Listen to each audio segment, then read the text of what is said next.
Today, we're going to talk about a really cool experiment brought to us by Alfred Hubler, a professor of physics at the University of Illinois. We're going to study self-assembling wires made of metal ball bearings, which form emergent structures. First, let's go over the setup. We start out with a petri dish and fill it up with castor oil, then put in metal ball bearings. Castor oil is a bit thicker than vegetable oil and keeps the ball bearings from moving around too fast. The petri dish has a metal ring on the edge, which we apply a negative charge to. Next, we attach a power supply and hang a wire over the top of the petri dish. When we apply a large voltage, electrons get sprayed down to the ball bearings in the dish.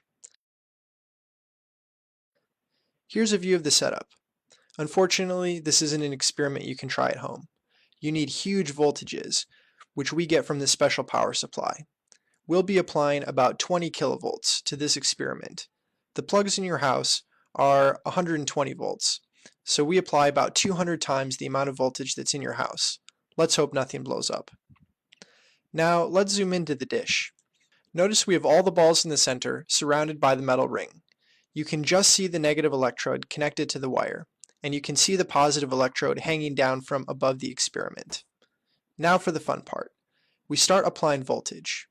At first, nothing too interesting happens. But then we notice some movement. The balls start forming chains, called shooters, that try to reach the outside of the dish.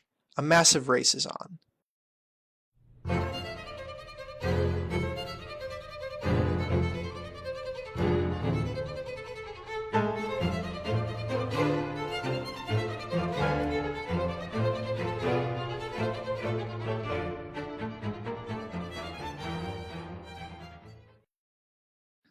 When the first chain reaches the rim, something amazing happens.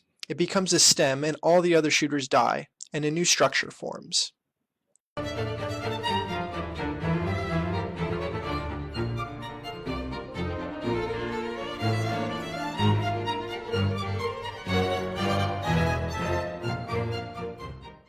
We can start the experiment over, but instead of starting all the balls in the middle, we can group them towards the sides in clumps. What will happen this time? Here we see many stems form and compete with each other for balls. They sway back and forth, picking up new recruits, and sometimes battle with their neighbors.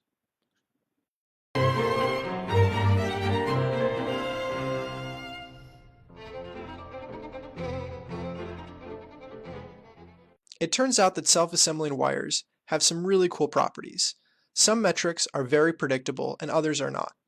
For example, whenever you do this experiment, you find that the balls that end the chains make up 22% of the population, balls that are branching points make up 22% of the population, and the rest are connectors.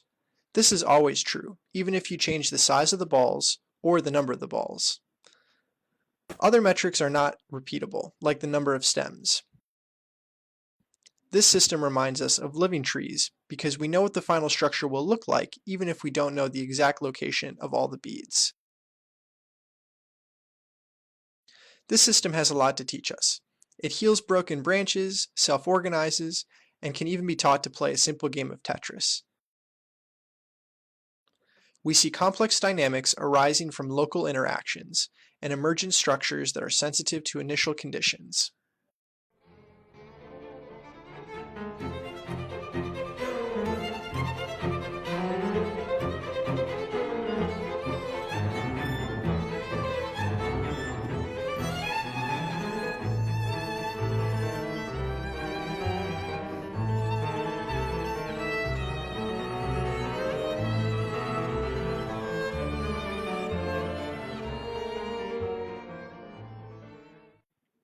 Be sure to check out Dr. Hubler's paper, along with his website, for other amazing experiments.